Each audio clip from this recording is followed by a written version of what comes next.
All right, Steve, congratulations again. We haven't even launched the Copa De Marianas event coming up, but I know so many people are excited about it from a planning standpoint. There's a lot of moving parts. Athletes are just getting ready to go. Spectators are ready to go out there and support. And you really emphasize that this is a world-class event. And, that's not a term that you throw around lightly.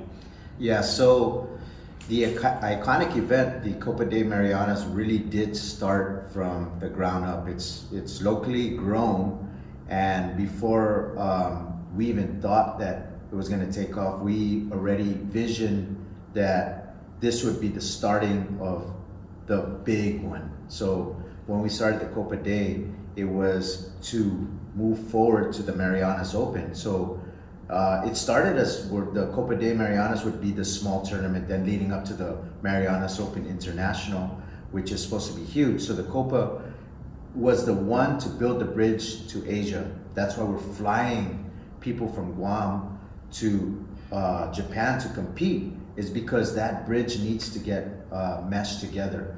And being so, people are excited because Guam, we're so prideful about our island. We want to showcase our talents, and therefore, so am I. I love our island so much that I want to bring our people to Japan. The Holiday spirit can travel. Oh, that's what a lot of people that's don't realize. Exactly what we're doing. So even though we have the world coming to Guam, we also have Guam showcasing a little bit taste of the island, and that's how people mesh together. That's how people come, and that's why people love the island, is the Holiday spirit. Now, Steve, this is unique because there's a challenge that you've now put to our local athletes, and people that love representing 671 is typically we would have those events, like you said, people would come here, we would have home mat advantage, for lack of a better term, right? Yeah. Now we're going over there. Exactly. We're in, would you consider it hostile territory, or just at the very least an unfamiliar environment? Okay, so the concept to that, right, was because the Asian culture, right, they don't necessarily know exactly. They know Guam, right, but in the jiu-jitsu community, it's very small. Actually, it's large, but in this case, for this, even though it's the fastest growing sport, we want to introduce what the local athletes are about in their own turf. That way, it opens up the carpet. Say, hey, we opened up to you. We came to your country. We went and we competed alongside all of Japan. Now we're welcoming you guys to our country, Guam, and we're going to compete with you. So basically, it's a little bit of both, So you want the athletes to showcase their skills in Japan, and Japan to see what Guam's about. In terms, when I say what Guam's about, is to kind of feel who we are. They're so used to competing with Brazilians. They're so used to competing with different types of people around Asia and Europe. And after so many years, Guam BJJ practitioners, we have our own style. We've been able to develop like our own voice, our own personality, like our own techniques. And I think you hit on the key word there, as you said. It still is a competition. Yeah, we're going to fellowship, we're going to have friendship, we're going to exhibit goodwill and everything. But this still is a sporting event, and we're going out there to win. Exactly. So they see that, they feel that, and they feel the energy from the athlete itself. Everyone's energy is different. So you have a Brazilian kind of energy, you have Japan kind of energy, but no one's experienced the Hafide, the Guamanian energy. And that's what draws them over, Besides paradise, it's our culture. Our culture is very unique, and it rubs off in who you are. Your jiu-jitsu, basketball, football, whatever the case may be, but that's who we are. And that's why the introduction to bring Guamanians into this, to even if it's Micronesia, we have federal states of Micronesia coming into Guam to compete for the Copa for the first time. They want to get involved in this world-class event because they see it. So they're raising money. The FSM community is also coming in to compete. They want to go to Japan. They want to win. So it's turned out to be all of the islands besides Guam. So we now mesh together the whole Micronesia and Mariana Islands to go and try and represent their academies. Now, for any self-respecting Guam athlete, there is no greater honor than to rep 671. than to have, like if you have the Guam seal like on your Yes. on your gi, on your uniform, on your singlet, if you're a runner, whatever, right? There is an incentive for participating in this though. Oh, 50,000 large. so Tell me about that. so $50,000, right? This has always been a vision of ours. We actually rather give 100, but we're not there yet. So our plan was to do this whole series, this international tournament where Guam sets it off with the Copa. The Copa sets it off. We go to Japan, then we go straight to Philippines, then we're in Korea, then we bring it all back to Guam for the Marianas Open International Championship. So everyone knows that $50,000 is guaranteed, regardless if there's 10 people or 1,000 people entered.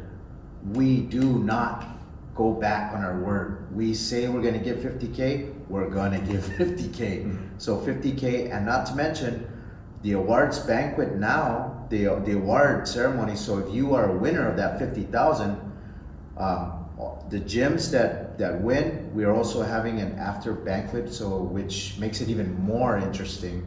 I don't want to really mention too much of that, but we have a surprise coming. And that is kind of your signature flavor that you put on all of your events. I mean, it's not just about throwing a tournament, or it's not saying, let's bring a bunch of people together and, have a nice afternoon, like at some gym and everything. You're really building community. Yes, so the reason why this year in October for the Marianas Open International, after everything's done with all the series, Marianas Pro Japan and Korea and Philippines, the next day after everyone goes to battle, the next day we are hosting a banquet for athletes and all of the countries. So we want to make after you compete with each other, what better way is to celebrate with each other? So that's the goal, is to battle and celebrate and build that relationship that brings the world to Guam, because we're very unique. Guam's a very unique culture, a very unique island, and man, I am born and raised in this island. Marianas Open Copa Day is a born, raised local tournament that we are the underdogs, and we still managed to pull it off around the world. And Guam, iconically, this is no longer my tournament. This is the island's tournament. This has been now the island of Guam. It's iconic. We can't stop it. We're not going to. The athletes demand it. The athletes have pride in it. And to be a Copa de Marianas champion says a lot. So these gyms are hunting it down. I wish them all the luck, man. So what work has yet to be done, and what are you still working on until we get there where, the first whistle is blown and it's like, all right, let's go, it's game time?